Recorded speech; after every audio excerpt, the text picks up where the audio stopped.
Well, clinical trials are an absolutely core part of how we manage cancer in the modern era. And particularly in prostate cancer, participation in clinical trials helps patients get access to the latest therapies and the cutting edge therapies.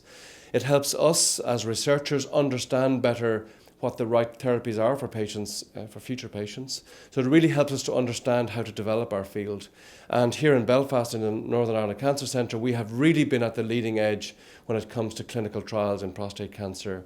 We've been involved in clinical trials with radium-223, enzalutamide, abiraterone, docetaxel, and we are developing our own clinical trials with these drugs as well. We see it as absolutely core to our business as to how we can move forward and improve the survival in prostate cancer and make sure that less men die from prostate cancer and suffer from prostate cancer.